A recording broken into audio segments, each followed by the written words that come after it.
Bayangkan kamu terjebak di situasi yang sama. Bukan selama 38 hari, bukan 38 bulan, tapi 38 tahun. Selama hampir 4 dekade, pria ini hanya bisa menonton orang lain sukses, sementara dia gagal lagi dan lagi. Selalu ada yang lebih cepat, selalu ada yang mendahului. Jujur, kita semua punya situasi seperti itu dalam hidup kita hari ini. Penghasilan membaik yang enggak kunjung datang, pemulihan yang lambat, atau soal hubungannya bikin kamu capek sendiri. Kamu merasa tertinggal dan sendirian. Tapi bagaimana kalau masalahnya bukan karena kita kurang keras berjuang, melainkan karena kita mencari pertolongan di tempat yang salah? Hari ini, kita akan bedah 3 cara konkret untuk berhenti stres hari ini juga. Dan mulai melihat bagaimana Tuhan sebenarnya sedang memelihara kamu secara aktif untuk mempersiapkan pertolongan bahkan di tengah situasi yang paling berat sekalipun. Mari kita bedah cara pertama yang sudah terbukti mengubah hidup banyak orang selama ribuan tahun dan akan bekerja untukmu juga hari ini. Pertama, keluar dari lumpuh kehidupan. Cara mengakhiri penantian sia-sia. Rahasia ini terletak di sebuah peristiwa yang terjadi ribuan tahun lalu di Yerusalem kuno. Perhatikan, di sana ada sebuah tempat bernama Kolam Bethesda. Sebuah tempat yang dipenuhi ratusan orang sakit yang menggantungkan nasib pada satu mitos. Siapa yang paling cepat melompat saat air kolam bergolak, dia yang akan sembuh. Dan di sudut kolam itu, ada seorang pria yang sudah 38 tahun duduk menunggu. Dia tidak bisa berjalan, tidak punya koneksi. Dan setiap kali airnya bergolak, selalu ada orang lain yang menyerobot jalannya. Yesus datang ke tempat itu. Dari sekian ratus orang, dia jalan lurus ke satu orang ini. Dan pertanyaannya bukan pertanyaan basa-basi. Wilt thou be made whole? Maukah engkau sembuh? Coba pikirkan, setelah 38 tahun, itu pertanyaan yang aneh. Tapi Yesus tahu sesuatu yang orang ini mungkin belum sadar sepenuhnya. Kadang, yang paling susah bukan disembuhkan, tapi berhenti hidup dengan identitas sebagai orang yang menunggu. Dan jawaban orang lumpuh itu ternyata jujur banget dan agak nyelekit. Enggak ada permintaan tolong yang manis, enggak ada kata-kata rohani yang rapi. Yang keluar cuma kepahitan yang udah dipendam puluhan tahun. Aku sendirian, selalu ada yang lebih cepat dariku. Maka agar kita bisa cepat-cepat keluar dari masa penantian sia-sia ini, hal pertama yang wajib kita lakukan adalah kejujuran total, melepaskan beban puluhan tahun dalam sekejap. Kejujuran total itu bukan dosa. Kejujuran total itu pintu masuk. Jadi kamu boleh, bahkan perlu, ngomong ke Tuhan persis seperti itu. Aku capek, aku ngerasa selalu ketinggalan. Aku ngerasa enggak ada yang nolong aku. Itu bukan tanda imanmu lemah. Itu tanda kamu akhirnya berhenti, berpura-pura baik-baik saja. Bedanya cuma satu. Curahkan kejujuranmu itu, tapi jangan biarkan dia yang menjadi kata terakhir dari mulutmu. Pemazmur pernah ngomong hal yang sama persis. Aku mencurahkan keluhanku di hadapannya. Aku menceritakan kesusahanku di hadapannya. Mazmur 142 ayat 2. Curahkan, lalu serahkan. Ciptakan kejujuran yang jujur, tapi tetap mengarah ke atas. Bukan berhenti di keluhan itu sendiri. Hal kedua yang wajib kamu lakukan setelahnya adalah berhenti mengejar kolam, mulai melihat penyembuh. Sekarang, perhatikan detail yang sering kelewat. Orang ini menaruh seluruh harapannya pada satu hal yang sebenarnya enggak pernah dia bisa kendalikan. Siapa yang nyemplung duluan pas air bergolak? Coba bayangkan kamu terjebak kemacetan parah di jalan. Kamu terus-menerus mengumpat, klakson, dan frustasi menatap mobil di depanmu yang enggak bergerak sama sekali. Kamu stres karena mencoba mengendalikan hal yang tidak bisa kamu kendalikan. Lalu lintas. Itu yang terjadi di kolam ini. Orang lumpuh itu udah puluhan tahun mengandalkan kecepatan, tenaga, dan keberuntungan yang dia sendiri enggak punya. Dan Yesus di titik itu bilang sesuatu yang mematahkan seluruh sistem kepercayaannya selama ini. Bangunlah, angkatlah tilammu, dan berjalanlah. Artinya, kolam itu enggak pernah menyediakan apa-apa buat dia. Penyembuh yang berdiri di depannya, itu yang sebenarnya bisa. Artinya, kolam itu bisa berupa apa saja buat kamu hari ini. Bisa itu bantuan dari orang lain. Bisa itu kondisi sempurna yang kamu tunggu sebelum kamu berani melangkah. Bisa itu momentum yang kamu kira harus kamu kejar. Tapi selama kamu fokus ke kolam, kamu bakal terus ngerasa telat, ngerasa kalah cepat, ngerasa sendirian dalam antrian yang enggak pernah kamu menangkan. Percayalah kepada Tuhan dengan segenap hatimu, dan janganlah bersandar kepada pengertianmu sendiri. Akuilah Dia dalam segala lakumu, maka Ia akan meluruskan jalanmu. Amsal 3:5-6. Fokusmu perlu pindah dari kolam ke penyembuh, dari mengontrol hal yang enggak bisa kamu kontrol, ke merespon pribadi yang udah berdiri tepat di depanmu. Tapi gimana kalau kamu udah jujur, udah coba fokus ke Tuhan, dan kamu mulai melihat pemeliharaan Tuhan, tapi tekanan dari luar tetap datang. 2. Merubah identitas. Cara menjamin keberhasilan yang berkelanjutan. Orang ini bangun, jalan, bawa tilamnya sendiri. Hari itu ternyata hari Sabat, dan bukannya dirayakan, dia malah ditegur sama para pemimpin agama.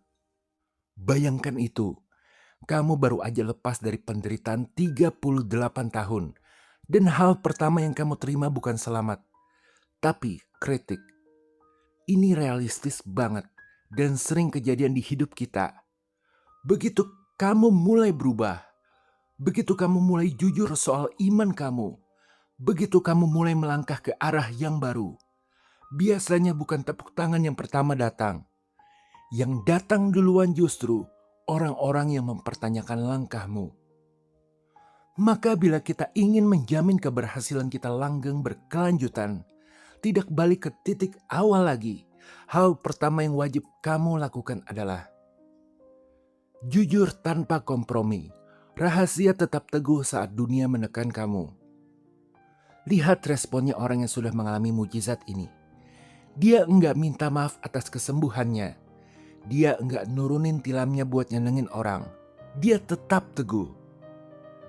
Yesus yang telah menyembuhkan aku, yang mengatakan kepadaku, angkatlah tilammu dan berjalanlah.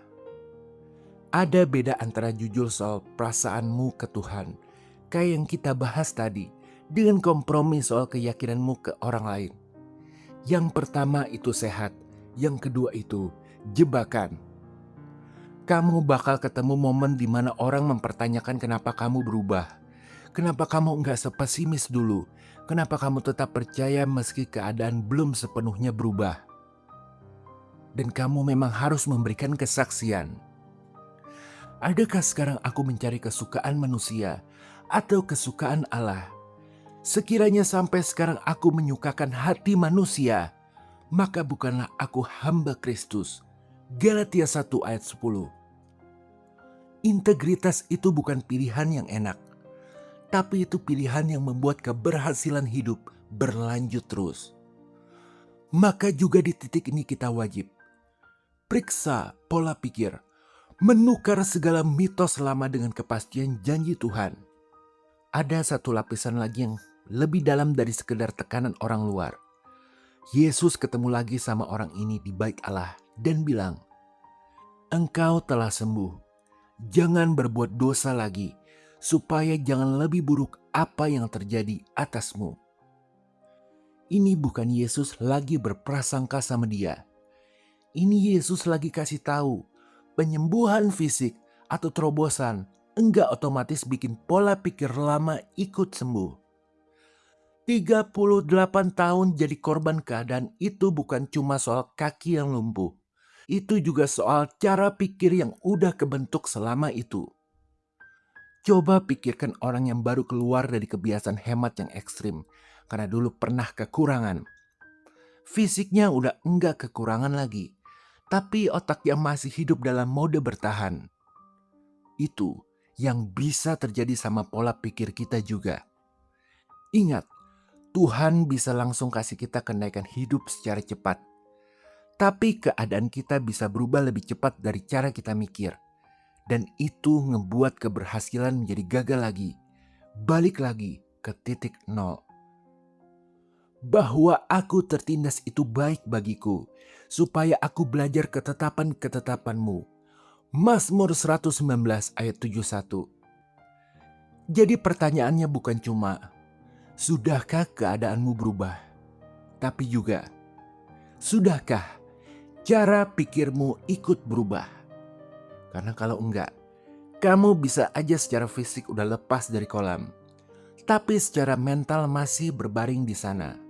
Masih nunggu giliran. Masih ngerasa harus berjuang sendirian. Sekarang kita lihat bagian paling indah dari cerita ini. Ketiga, melihat kuasa pemeliharaan. Cara mengubah masa lalu menjadi aset berharga. Semua yang orang ini alami, kejujurannya, tekanannya, perubahan pola pikirnya, itu semuanya sebenarnya lagi mempersiapkan dia buat sesuatu yang jauh lebih besar dari sekedar bisa jalan lagi. Maka inilah hal pertama yang sesungguhnya sedang Tuhan persiapkan untukmu.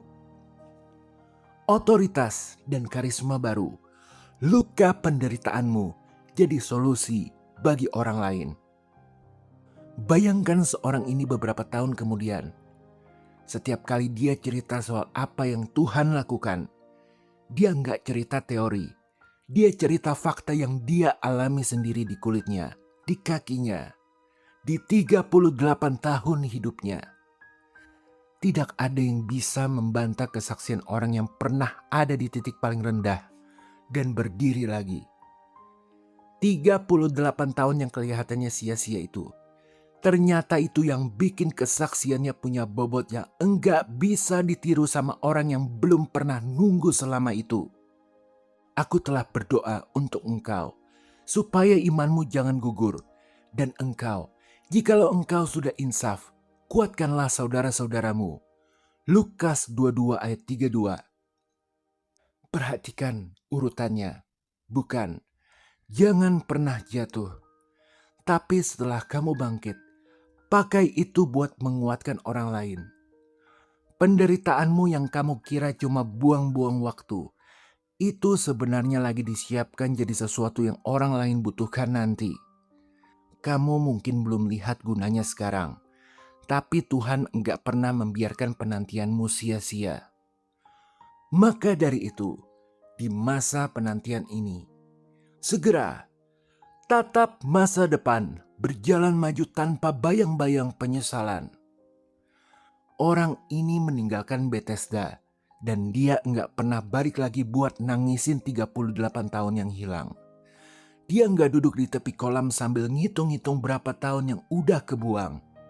Dia jalan, fokus ke depan, ke kehidupan barunya, ke Yesus. Aku melupakan apa yang telah di belakangku dan mengarahkan diri kepada apa yang di depanku dan berlari-lari kepada tujuan untuk memperoleh hadiah dari panggilan surgawi Allah dalam Kristus Yesus. Filipi 3:13-14. Bukan berarti masa lalumu enggak pernah terjadi, tapi masa lalumu enggak berhak nentuin kemana kamu jalan hari ini. Jadi, kalau kita rangkum semuanya, inilah cara melihat alur pemeliharaan Tuhan. Ubah fokusmu dari kolam ke penyembuh. Jujur dan melangkah. Jujur ke Tuhan soal perasaanmu, tapi tetap teguh sama identitas barumu di depan orang lain. Dan tatap masa depan tanpa penyesalan. Karena penantianmu yang kelihatannya sia-sia, sebenarnya lagi dipersiapkan jadi sesuatu yang berharga. Kamu enggak sendirian di kolam itu. Kamu cuma belum sadar penyembuhnya udah berdiri di depanmu. Nanya hal yang sama. Kayak dia tanya ke orang itu dulu. Maukah kamu sembuh? Sebelum kita tutup hari ini, aku mau ajak kamu berhenti sejenak. Bukan buat nambah daftar permintaan, tapi buat jujur di hadapan Tuhan. Persis seperti orang di kolam itu. Ikuti kalimat ini pelan-pelan. Ucapkan dalam hati atau bersuara. Tuhan enggak butuh kata yang rapi. Dia cuma mau kejujuran kita. Mari kita berdoa. Tuhan, hari ini aku berhenti sejenak di hadapan-Mu. Aku akui ada bagian dalam hidupku yang udah lama aku tunggu tanpa hasil. Aku sadar selama ini aku lebih sibuk mengejar kolam daripada melihat penyembuh. Tuhan, mulai hari ini aku mau berhenti fokus ke hal yang enggak bisa aku kendalikan. Aku percaya Engkau sedang meluruskan jalanku. Meski aku belum melihat semuanya. Aku percaya penantianku selama ini enggak pernah Kau sia-siakan. Tuhan, aku mau bangun dan berjalan hari ini. Sekalipun aku belum lihat bukti penuh. Aku serahkan cara pandangku yang lama. Ganti dengan kebenaran-Mu yang baru. Aku pilih hari ini jujur padamu. Tapi teguh di depan tekanan dunia. Aku enggak akan berkompromi soal siapa yang aku percaya. Terima kasih Tuhan, karena luka dan penantianku sedang Kau ubah jadi sesuatu yang berharga. Aku percaya suatu hari cerita ini akan menguatkan orang lain yang sedang menunggu. Aku lepaskan penyesalan atas waktu yang aku kira udah terbuang. Aku pilih melangkah maju, bukan menoleh ke belakang. Aku hari ini adalah orang yang sedang Kau pelihara. Bukan orang yang berjuang sendirian. Dalam nama Yesus, aku percaya dan aku melangkah. Amin. Penyembuh itu masih berdiri di depanmu hari ini. Dan pertanyaannya tetap sama. Maukah kamu sembuh? Jawabanmu bukan air kolamnya yang akan menentukan langkahmu selanjutnya. Kalau renungan ini nolong kamu ngelihat penantianmu dengan cara baru dan kamu butuh didoakan, tulis di kolom komentar. Saya akan mendoakan. Cepat atau lambat akan membalas doanya. Sampai jumpa di video berikutnya. Tuhan Yesus memberkati.